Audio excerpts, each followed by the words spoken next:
My name is Carol. I'm going to be doing a series on the various types of diabetes. Full disclosure, I am not a medical professional. I am not licensed to give health advice. If you have specific questions about your specific situation, please address those to your healthcare team.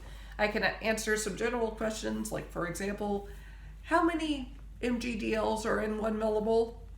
The answer is 18, but yeah, that's about the extent of what I'll be able to answer. It's, just general questions about diabetes, not about specific situations. This is just kind of an informative overview of the various types of diabetes to kind of clear up some of the misconceptions and, kind of give a basic understanding to lay people about the various types of diabetes that exist out there. This particular video is going to focus on type 1. I'm going to be doing a separate video on latent autoimmune diabetes of adulthood, otherwise known as LADA, which is kind of a subtype of type 1, but there are some specific situational things that apply to that diagnosis that I want to address separately, because there are things that people with LADA face that those of us with type 1 may have not had some experience with, because we were diagnosed, generally speaking, younger. Type 1 diabetes is an autoimmune disease. Basically, the islets of Langerhans, or beta cells, are destroyed by the immune system. Your body will still produce beta cells, but because they've been recognized as something that needs to be attacked, they're pretty much killed off right away. So yes, your body will still produce those cells if you have type 1 diabetes. They just don't work. So you have to take insulin. The way that type 1 diabetes is tested for is you're given a blood test to measure blood sugar, and these days you're also given a C-peptide test. If your C-peptides are low, that means that your body is not producing enough insulin. So that, combined with a high blood sugar, is pretty indicative of type 1. When I was diagnosed, I believe it was just a regular blood test that was done. That's kind of why back in the day it was thought of as juvenile diabetes, because if someone had symptoms of diabetes and they tested them and their blood sugars were high, they were automatically considered to be type 1.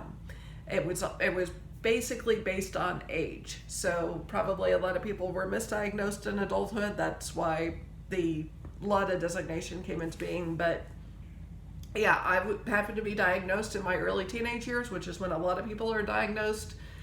So pretty much guaranteed at that point in that day and age, 30 years ago, to be a type 1 diabetic, person with type 1 diabetes. I still refer to myself as a type 1 diabetic, as you know. It's just something I grew up with, so that word does not bother me at all. Okay, so what are the symptoms of type 1 diabetes? The symptoms are increased thirst, frequent urination. Many children with type 1 diabetes, before they're diagnosed, will start to experience bedwetting. It's not a psychological thing. It's just your body is so exhausted, which is another sign, increased fatigue, that you just kind of sleep through needing to get up and go to the bathroom. So as I said, also increased fatigue. Weight loss is a big sign. So I had lost about 15 pounds prior to diagnosis, which, given that I was only in the neighborhood of about 100 pounds, I mean, that's 15% of my body weight that I had dropped within about 2 or 3 weeks. Obviously, that's kind of massive, especially for someone that size. So yeah, that's another big sign.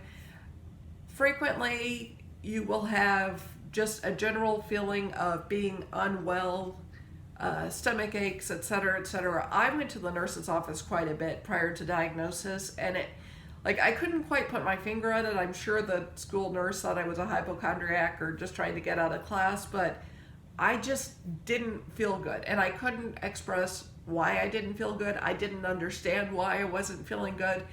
It was just one of those things where, because my blood sugars were so high, it was wearing me down. I was having difficulty breathing. So yeah, That's another symptom. As for treatment, insulin. Basically just insulin.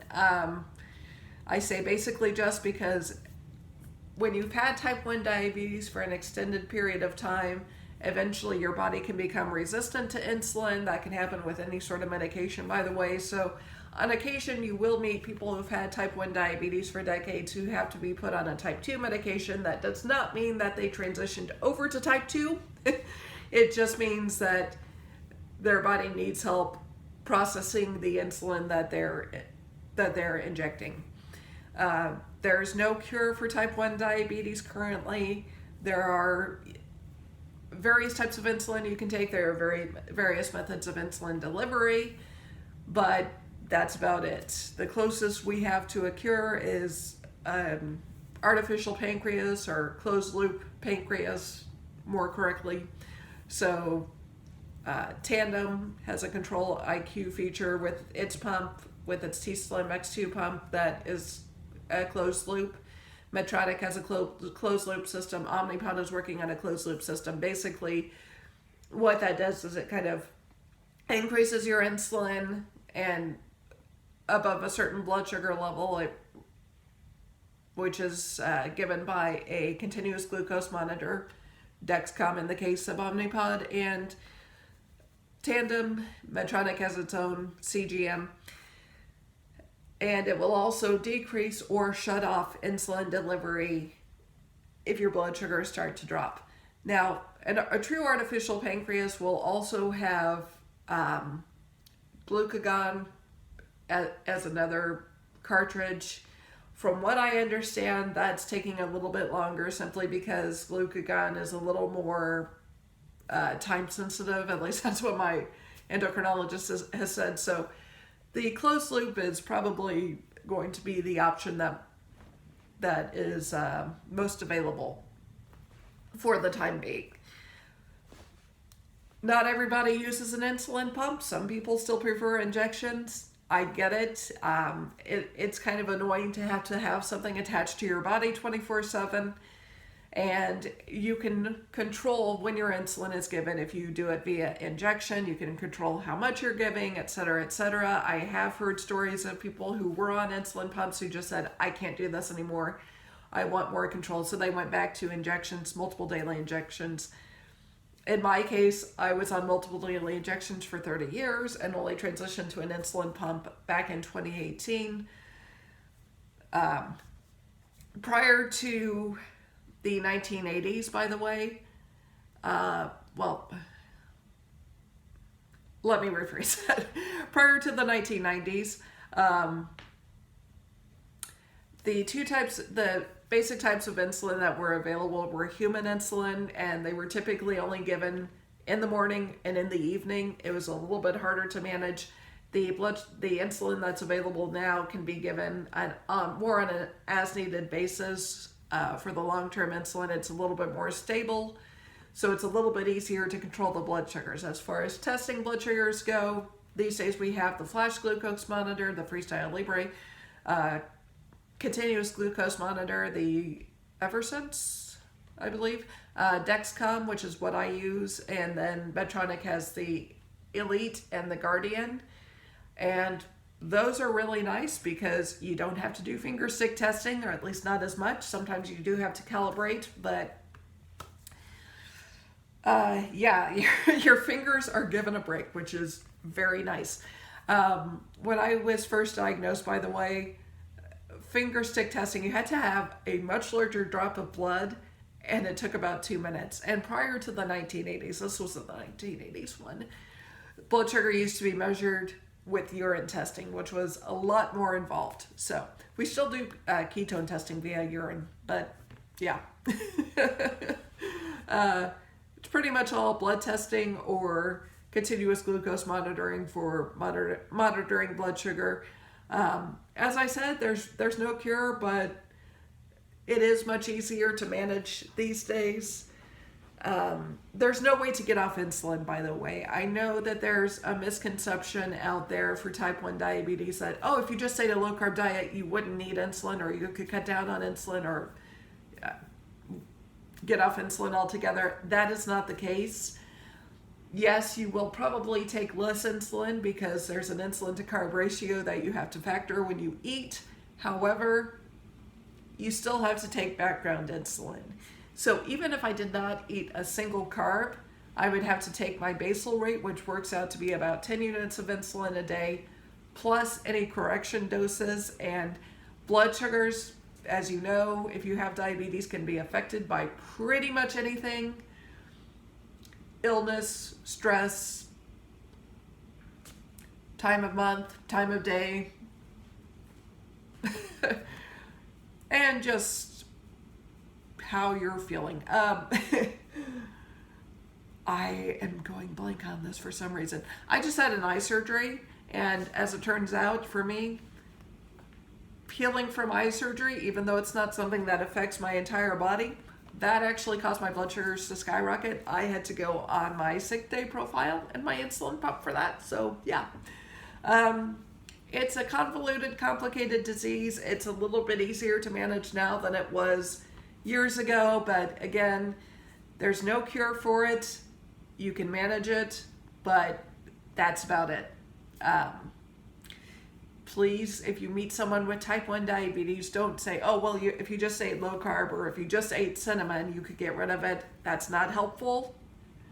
That will actually result in killing them if you tell them not to take their insulin. So, yeah, that's about it for now. Again, I know my thoughts have been kind of all over the map. This is my first one of these videos. Hopefully I'll be able to kind of clean up my presentation style for the other varieties of diabetes. This one was kind of a little more off the cuff for me because it is the type of diabetes that I have. If you have any questions or if you watch this video and can think of anything that I may have missed, feel free to add it below or ask it below. I will be linking some resources that you can use to look up diabetes and diabetes communities, information on type 1, etc., etc. So have a good day, everyone. Bye. Hello again. I just was watching the video that I filmed trying to figure out how to make edits, and I realized I forgot to mention a couple types of insulin. Afrezza, which is an inhalable insulin. It's very short acting, so that is also an option if you don't want to inject. As well, back in the day, not only was human insulin given, but cow and pig insulin. So beef and pork insulin were often used prior to the development of human insulin, which was given prior to the development of analogs. So I completely forgot to put those in there. Sorry.